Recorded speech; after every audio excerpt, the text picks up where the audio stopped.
Bismillahirrahmanirrahim. Assalamualaikum warahmatullahi wabarakatuh. Berjumpa kembali dengan saya di dalam mata kuliah pengantar Big Data Kesehatan. Pada materi kali ini kita akan membahas berkaitan dengan kebijakan dari implementasi Big Data Kesehatan di Indonesia.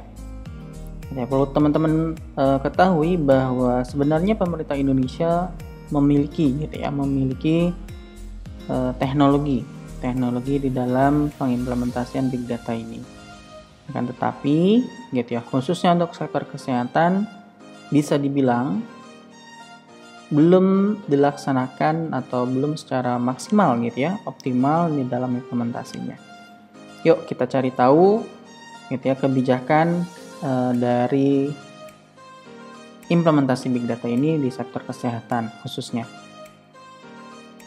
Apa yang akan kita bahas pada materi kali ini ada 3 submateri. Yang pertama berkaitan dengan regulasi regulasi dan kebijakan. Mungkin teman-teman agak kurang sedikit familiar dengan namanya ataupun pernah mendengar pun belum tahu maknanya Perlu saya sampaikan bahwa di dalam regulasi itu belum tentu regulasi itu dalam bentuk kebijakan. Artinya regulasi itu hanya sebatas aturan aturan.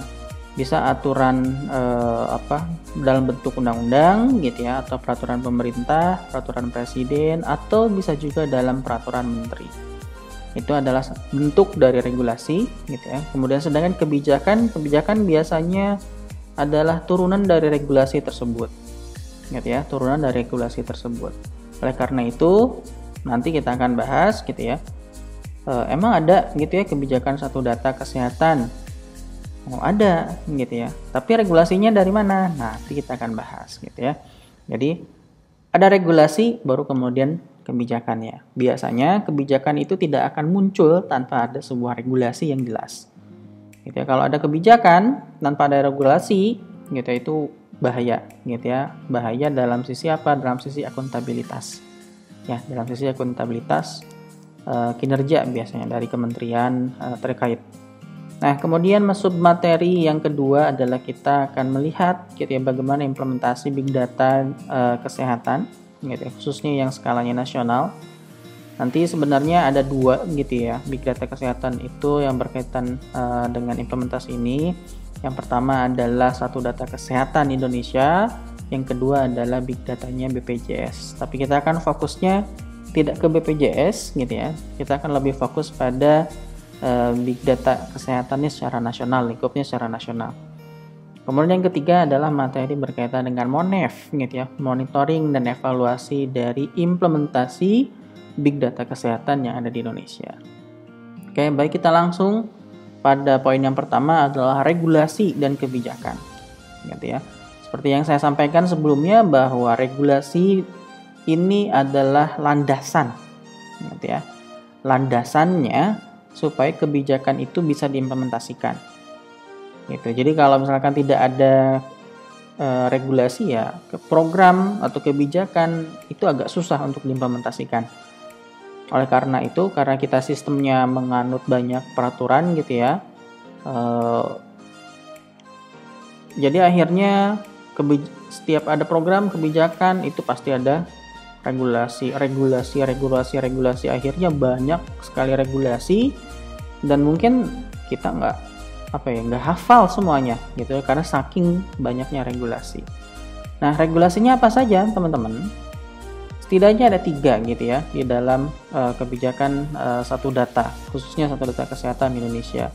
Yang pertama adalah Peraturan Presiden Nomor 39 Tahun 2019 tentang Satu Data Indonesia. Nah, ini berkaitan dengan data governance atau pengelolaan data Sebelum adanya Perpres Perpres ini ada yang namanya Perpres nomor 95 tahun 2018 Sebelum adanya 39 tahun 2019 ada Perpres nomor 95 tahun 2018. Ini berkaitan dengan sistem pemerintahan berbasis elektronik, IT governance-nya.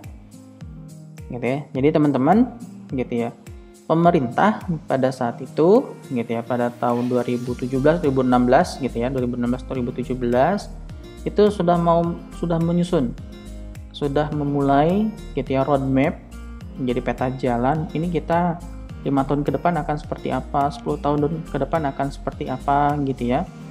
Nah, khususnya dalam implementasi teknologi dan informasi itu dibuatlah bahwa nanti ke depan pemerintahan Indonesia itu akan berbasis elektronik seperti negara-negara lain gitu ya.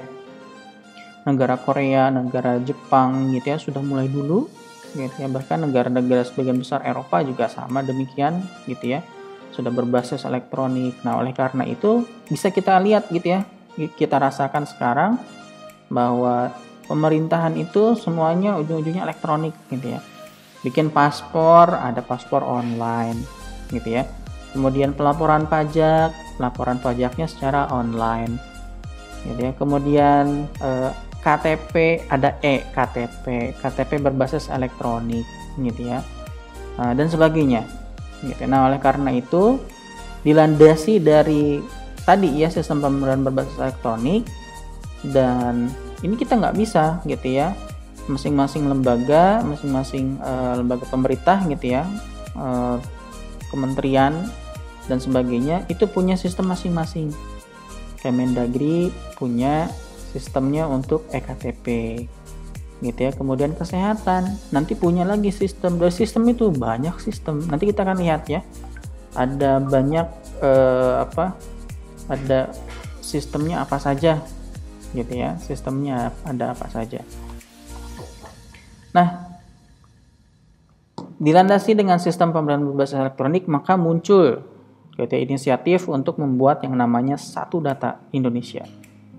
Data-data dari pemerintahan itu dikumpulkan dalam satu server gitu, atau bisa saja dalam beberapa server, tapi nanti bisa digunakan secara bersama-sama gitu ya, bisa digunakan secara bersama-sama tergantung kewenangannya gitu ya, tergantung kewenangannya.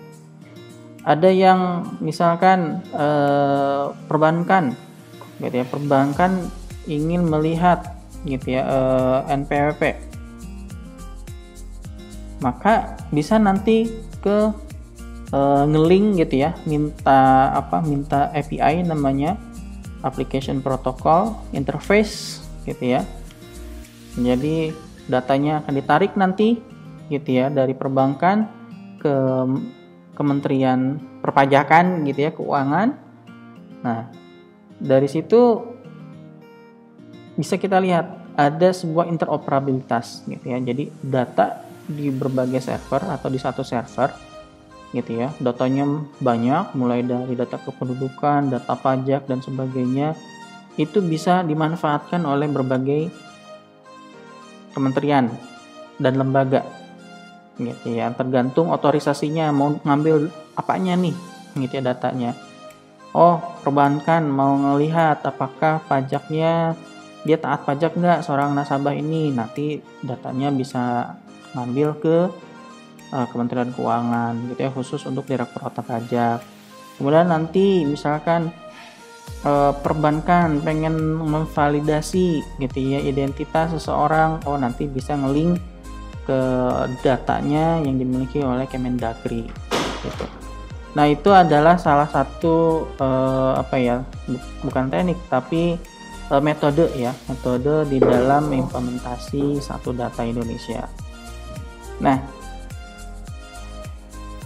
kemudian gitu ya, untuk di sektor kesehatan sendiri itu ada namanya Peraturan Pemerintah Nomor 46 Tahun 2014 itu tentang Sistem Informasi Kesehatan. Nah, sebenarnya teman-teman di rumah sakit, kemudian di klinik, pokoknya di sektor kesehatan sebenarnya sudah ada landasan hukumnya atau dasar hukumnya bahwa data kemudian informasi kesehatan itu sudah harus tersistem dengan baik.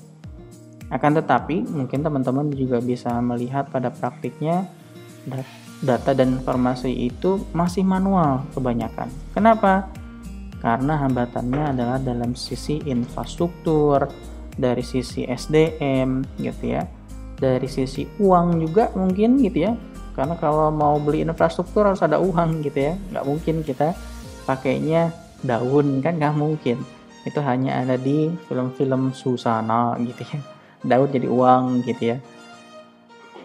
Nah, jadi sebenarnya satu data Indonesia itu apa? Nah, jadi satu data Indonesia itu adalah kebijakan tata kelola, gitu. Kebijakan tata kelola data pemerintah, gitu ya, data pemerintah. Jadi data pemerintah itu mulai dari data pemerintah pusat dan pemerintah daerah, berbagai kementerian dikumpulkan, gitu ya, dikelola, gitu ya, sehingga data tersebut adalah data yang akurat. Artinya benar-benar ya memang itu datanya gitu, sesuai dengan apa adanya, sesuai dengan kenyataannya. Mutakhir berarti ada kebaruan. Jadi kalau misalkan ada data itu ada perbaruan, misalkan terkait pendudukan gitu ya, saya pindah misalkan tempat tinggalnya dari Bandung ke Jakarta. Nah, data itu akan secara mutakhir diupdate gitu. Jadi tidak ada miss gitu ya antara data yang lama dengan data yang baru. Kemudian terpadu. Semuanya bisa terintegrasi. Semuanya dikumpulkan. Semuanya itu tidak ada data yang redundant gitu ya. Artinya tidak ada yang duplikat dan sebagainya, dan dapat dipertanggungjawabkan gitu ya. Kemudian satu data Indonesia ini juga memiliki kemampuan untuk akses yang mudah, bisa dibagi pakai, artinya kita bisa sharing gitu ya. Tapi sharingnya bukan antara kita sebagai user and user perorangan gitu ya, bukan, tapi instansi pemerintahan dalam hal ini bisa dari instansi pemerintah pusat ataupun daerah gitu ya, melalui pemenuhan standar data, metadata, interoperabilitas data, dan menggunakan kode referensi dan data induk. Jadi teman-teman, di satu data Indonesia, walaupun data itu diproduksi gitu ya, dihasilkan oleh berbagai kementerian, berbagai organisasi atau berbagai lembaga, nah mereka itu gitu ya pasti punya sistem masing-masing. Nah, di sistem itu ketika mau menyimpan data itu harus standar penyimpanannya. Gitu, harus standar, mulai dari format gitu ya, harus standar. Kemudian cara pengambilannya juga harus standar. Supaya apa? Supaya tidak ada data yang kurang, data yang salah gitu ya. Kalau misalkan data kurang ataupun data salah, itu akan repot gitu ya untuk kementerian yang lain di dalam menggunakan data tersebut. Oleh karena itu dibuatlah sebuah kebijakan, yaitu yang namanya Satu Data Indonesia. Berbagai sistem distandarisasi datanya, metadatanya itu terstandar. Metadata itu ke database gitu ya, ke arah database dan untuk nanti API gitu ya. Jadi kementerian yang lain itu bisa menarik data dari servernya masing-masing kementerian. Tapi walaupun dengan berbagai server, berbagai sistem, tapi data itu bisa dikumpulkan jadi satu, saling terintegrasi. Itu maksud dari Satu Data Indonesia gitu ya. Itu maksud dari Satu Data Indonesia. Nah, kemudian sistem informasi kesehatan itu apa? Gitu ya. Jadi, sistem informasi kesehatan itu adalah seperangkat tatanan. Artinya tidak berdiri sendiri. Gitu ya. Makanya sistem informasi itu mau tidak mau ada infrastruktur, ada pembiayaan, ada perencanaan, ada SDM-nya gitu ya. Nggak bisa kita hanya perangkatnya saja misalkan atau infrastrukturnya saja, tapi SDM-nya nggak ada, itu nggak bakal jalan. Nah, oleh karena itu di sistem informasi kesehatan dalam definisinya gitu ya, bahwa SIK itu adalah seperangkat tatanan yang meliputi pertama data, informasi, indikator, prosedur, perangkat, teknologi, SDM gitu ya. Dan mereka saling berkaitan. Kemudian dikelola sedemikian rupa sehingga gitu ya data-data kesehatan itu bisa diarahkan, bisa dimanfaatkan untuk pengambilan keputusan. Ya, untuk pengambilan keputusan supaya keputusannya itu bisa meningkatkan derajat kesehatan masyarakat. Gitu. Itu jadi sistem informasi kesehatan itu demikian. Nah, kemudian sistem pemerintahan berbasis elektronik gitu ya. Nah, ini yang tadi saya singgung bahwa pemerintah sebenarnya sudah punya gitu ya roadmap bahwa nanti ke depan pemerintahan Indonesia itu akan lebih banyak memanfaatkan teknologi informasi dan komunikasi yang bisa dimanfaatkan oleh masyarakat. Nah, kemudian muncul lagi gitu ya, sekarang ada yang namanya metaverse gitu ya, dunia lain, bukan dunia lain, dunia ghost gitu ya, dunia hantu, bukan, tapi dunia digital, dunia lainnya gitu ya, dunia digital yang dimana di dalam metaverse ini bisa saja ada sebuah bangunan gitu ya, bangunan terpadu, pemerintahan terpadu. Jadi kalau teman-teman mau berkaitan dengan Dukcapil, kemudian pajak dan sebagainya, tinggal masuk satu gedung, tinggal pilih mau ditujukan mau kemana, mungkin bisa ke arah sana gitu ya. Setahu saya Baznas itu sudah mengimplementasikan metaverse gitu ya. Jadi dunia digital, jadi pelayanan zakat itu bisa kita datang, kita nggak perlu datang ke Baznas gitu ya, tapi kita tinggal buka portal, login gitu ya, kemudian nanti kita bisa berbincang atau bisa berkomunikasi dengan petugas Baznasnya secara live gitu ya. Nah, itu namanya metaverse ya, dunia digital. Nah, Indonesia tuh akan ke arah sana nanti ke depan, tapi walau alam kapannya gitu ya. Tapi yang jelas bahwa ketika ada perkembangan teknologi dan informasi yang sangat maju, maka mau tidak mau sebuah negara itu mengikutinya. Artinya mengimbangi gitu ya, mengimbangi kemajuan tersebut agar kita tidak ketinggalan gitu ya dengan negara-negara lain. Oleh karena itu di sektor kesehatan pun sama. Pemerintah sudah punya kebijakan, pemerintah sudah punya regulasi, maka tinggal kementerian yang eksekusi, yang punya program kementerian gitu. Jadi kalau misalkan ternyata sekarang kok kayak gini sih gitu ya, data kita susah banget sih dapat data berkaitan dengan kesehatan gitu ya, kita nyarinya kemana gitu ya, karena saya nggak tahu gitu ya data kesehatan itu di mana disimpannya. Padahal sebenarnya data kesehatan itu bisa dimanfaatkan gitu ya oleh masyarakat juga. Kenapa? Bisa saja data kesehatan itu untuk melihat status kesehatan sebuah daerah gitu ya.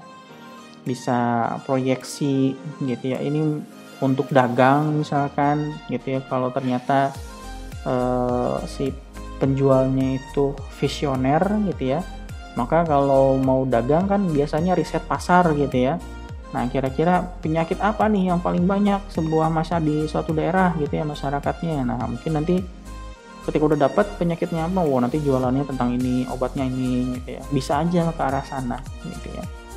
Yang namanya juga data gitu ya, kita bisa memanfaatkannya itu ya tergantung kita gitu ya, mau dimanfaatkan seperti apa. Nah, kemudian tadi gitu ya, setelah ada satu data Indonesia, muncul turunannya adalah satu data kesehatan. Nah, di dalam satu data kesehatan ini ada 3 prinsip.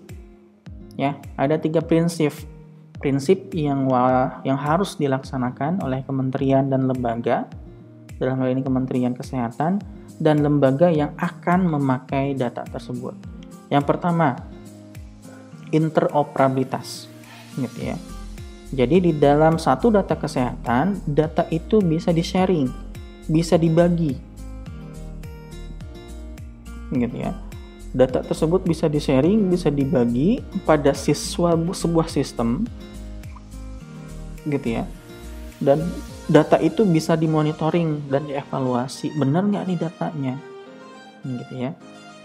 Nah, jadi satu data kesehatan itu memungkinkan bahwa data kesehatan, informasi kesehatan itu bisa dipakai, bisa digunakan oleh orang lain, oleh masyarakat gitu ya. Kalau di farmasi gitu ya, itu saya sempat menyinggung berkaitan dengan VAERS gitu ya. VAERS itu adalah Vaccine Adverse Reaction Effect System gitu ya. Vaksin Adverse Event Reaction System, ya betul. Jadi di luar negeri itu, terutama di Amerika dan Eropa, itu mereka sudah punya sistem yang gitu ya, monitoring dan evaluasi pemberian vaksin yang dilakukan kepada masyarakat. Jadi nanti ketika ada masyarakat yang mengalami efek samping pada pelaksanaan vaksin gitu ya, pada pemberian vaksin, itu sistem akan mencatat. Siapa yang akan mencatat?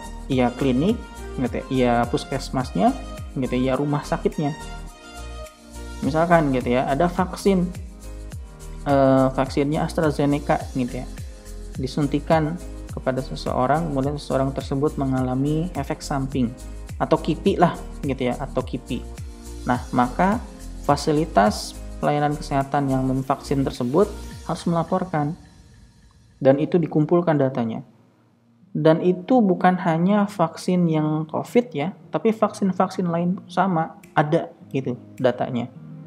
Nah, itu salah satu contoh gitu ya, bahwa di negara lain sudah mulai gitu ya, data kesehatan itu terintegrasi. Data kesehatan itu sudah bisa digunakan oleh orang lain, bahkan kita di Indonesia itu bisa menggunakan data yang ada di Amerika tersebut gitu ya. Itu yang prinsip yang pertama, interoperabilitas. Kemudian yang kedua, prinsipnya adalah akuntabilitas, bahwa data itu dapat dimanfaatkan dalam pengambilan keputusan ya, pengambilan keputusan oleh pihak yang berwenang ya, sesuai dengan kewenangannya lah gitu.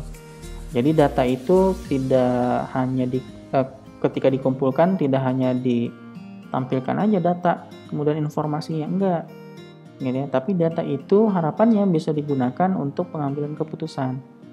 Pengambilan keputusan itu bisa jangka pendek, bisa jangka menengah, atau jangka menengah dan panjang lah gitu ya.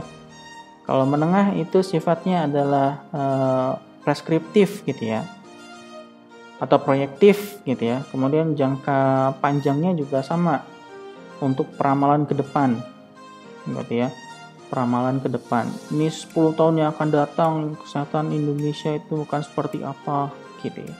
Nah, itu bisa dari data yang ada, itu bisa diproyeksikan gitu. Itu berkaitan dengan akuntabilitas. Selanjutnya ada berkaitan dengan standarisasi gitu ya, bahwa gitu ya, dalam pelaksanaannya di dalam satu data kesehatan itu harus ada standar pada proses pengumpulan dataset, metadata gitu ya, kemudian analisis, pengolahan dan analisisnya harus standar, kemudian penyajian dan penyebarluasan informasinya juga harus ada standarnya gitu. Jadi semuanya di standar, ada protapnya. Itu yang ada di kebijakan satu data kesehatan gitu, ada protapnya. Nah, ini adalah gambar gitu ya, gambar yang disusun oleh Kementerian Kesehatan Republik Indonesia, karena kementerian tersebutlah yang bertanggung jawab dalam pelaksanaan kebijakan satu data kesehatan gitu ya, bahwa data itu, Kemenkes itu mengumpulkan dua tipe data yang terstruktur dan data yang tidak terstruktur. Data terstruktur ini bisa dari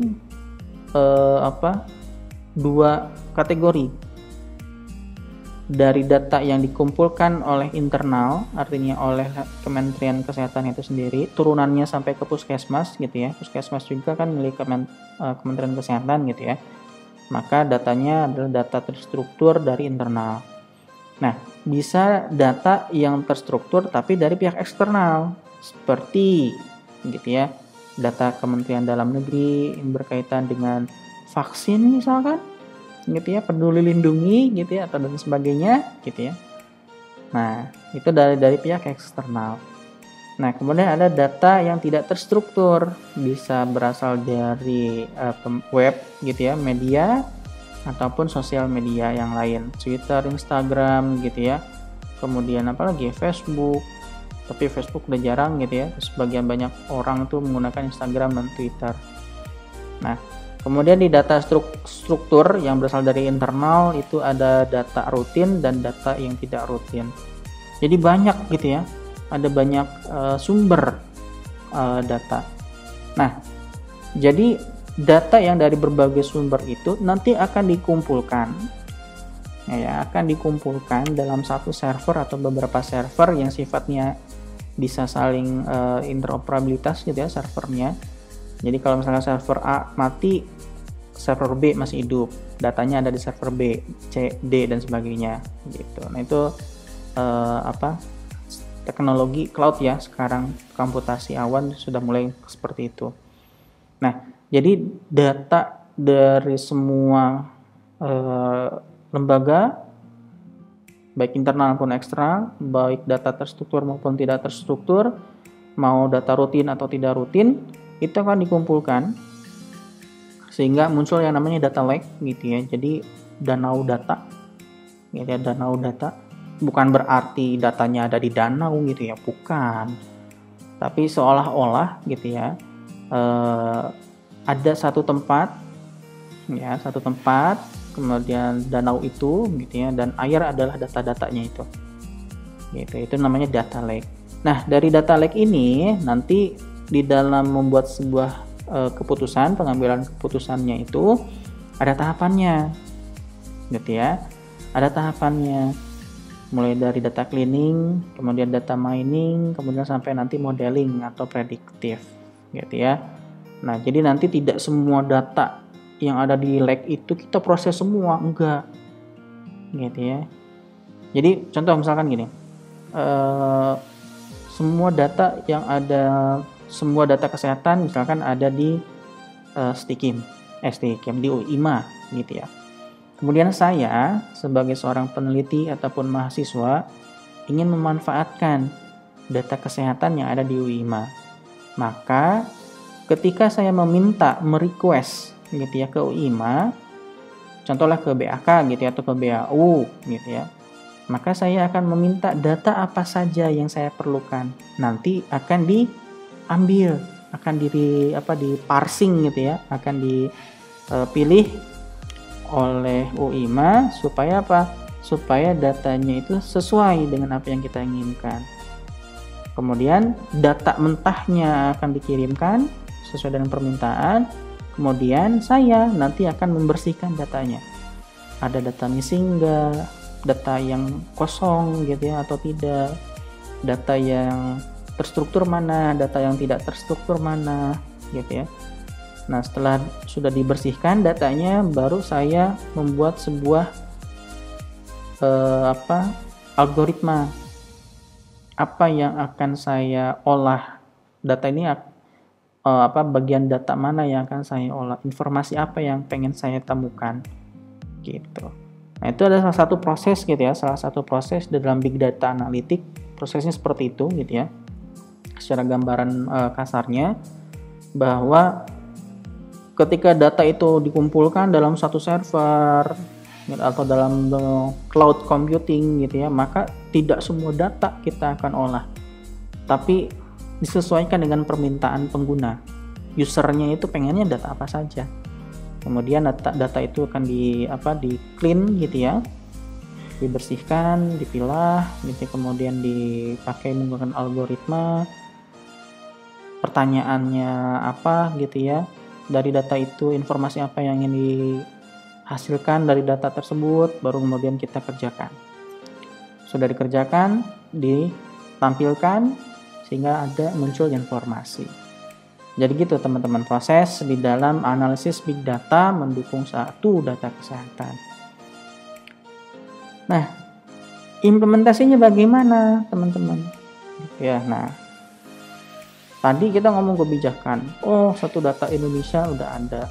Satu data kesehatan juga sudah ada, teman-teman. Gitu ya. Nah, tetapi data tersebut masih terfragmentasi. Apa terfragmentasi maksudnya?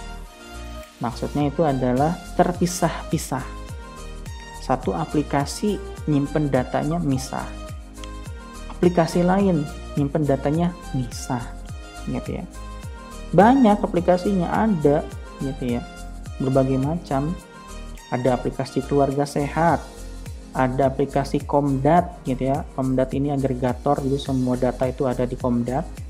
Kemudian ada aplikasi SIHA, sistem HIV/AIDS, gitu ya. SITT itu tuberkulosis, TB. PTM, puskesmas, gitu ya, data puskesmas.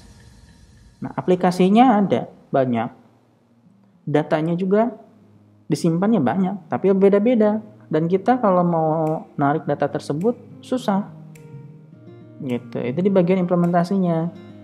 Nah, kemudian data yang ada juga, gitu ya, walaupun tadi terpisah-pisah, itu bisa kita dapatkan data dari kementerian yang lain, lembaga yang lain. Caranya gimana? Caranya ya tadi dengan data yang ada di data induknya itu data yang ada di EKTP, gitu. Nanti dari data EKTP, dari data Kemendagri itu muncul semua data pajak, perbankan, gitu ya, tempat tinggal. Nah, cuman yang masih belum nyambungnya itu ke kesehatannya. Kesehatannya masih terfragmentasi, jauh dari kata terintegrasi, gitu ya. Nah, ini roadmapnya seperti ini teman-teman, gambarannya, gitu ya. Tadi ada 3 prinsip di dalam satu data Indonesia. Kemudian yang ini ASDK, DW, LIDK, gitu ya. Ini aplikasi sistem daerah kesehatan dan sebagainya. Ini banyak, gitu ya, aplikasinya, banyak datanya. Ada Komdat, SIHA, STT, Sisma, KIA, SISDMK, ASPAK, gitu, SG, APSIP, lain, SIUS Online, PTM, Kesling, Kusta, gitu. Itu banyak banget datanya itu. Nah, maka muncullah kebijakan satu data kesehatan Indonesia menampilkan semua data yang ada di aplikasi ini menjadi satu dashboard, ya, menjadi satu dashboard. Nanti teman-teman bisa lihat di satu data kesehatan, gitu ya, di searching di Google nanti ada dashboard yang kira-kira tampilan seperti ini. Teman-teman mau nyari data apa, gitu ya, data imunisasi, nanti cakupannya ada, ya. Tapi data imunisasi ini tidak orang per orang, gitu ya, tapi akumulasi per daerah. Itu masih ada keterbatasan lah, gitu ya. Nah, ini, gitu ya, ini adalah roadmapnya, gitu ya. Mau dimulai dari 2018, kemudian diimplementasikan 2019, 2020, 2021, 2022. GFHSS itu Global Fund Health System Strengthening, gitu ya. Kalau GF ini itu Global Fund AIDS, tuberkulosis dan malaria, ya, singkatannya.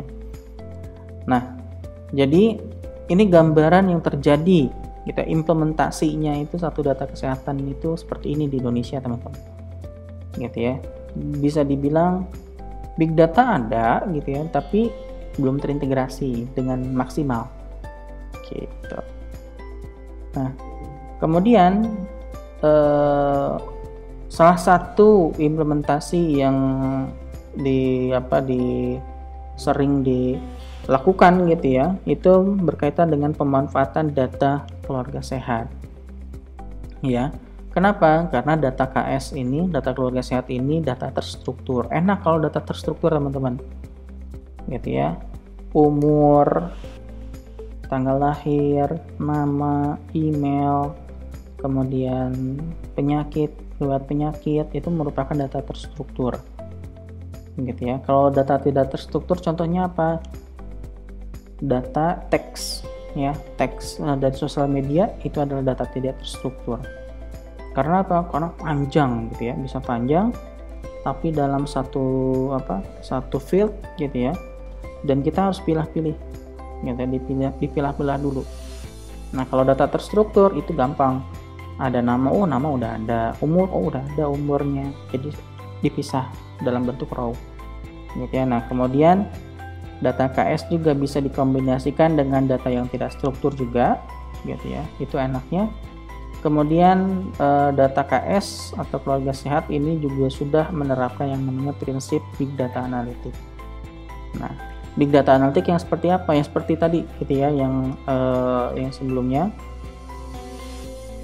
Nah, yang ini adalah proses di dalam Big Data Analytics secara kasar gitu ya. Mulai dari ada data lake gitu ya, kemudian nanti data mart, decision support system, kemudian sampai menghasilkan sebuah informasi. Nah, apa tindak lanjutnya?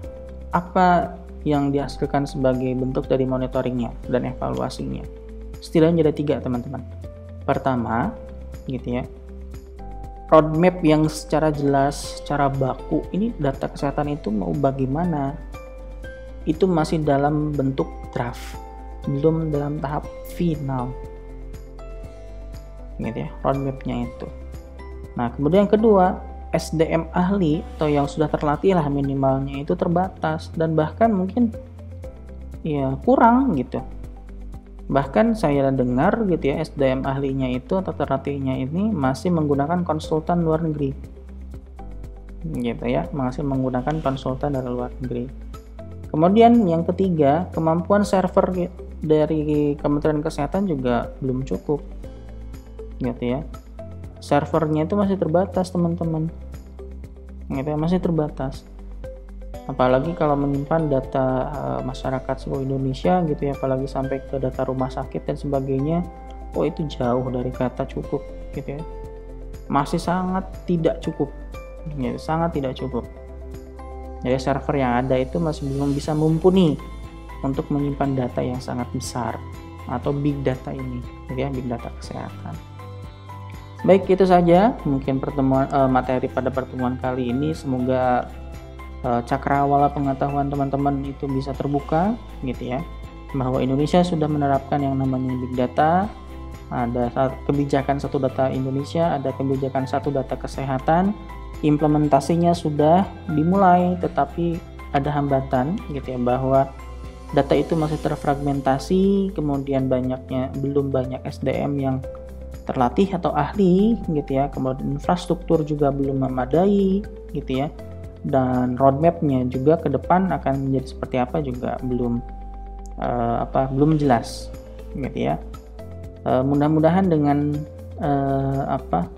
teman-teman belajar gitu ya pengantar big data di sektor kesehatan, teman-teman bisa memberikan sebuah masukan ke depan, gitu ya, ke institusi pelayanan kesehatan tempat kerja teman-teman, bahwa ke depan teman-teman harus beralih dari teknologi manual ke teknologi digital, mau tidak mau teman-teman, gitu ya. Oleh karena itu teman-teman dibekalilah pengantar big data kesehatan supaya teman-teman bisa menjadi agents of change, gitu ya, agen perubahan di instansi pelayanan kesehatan masing-masing.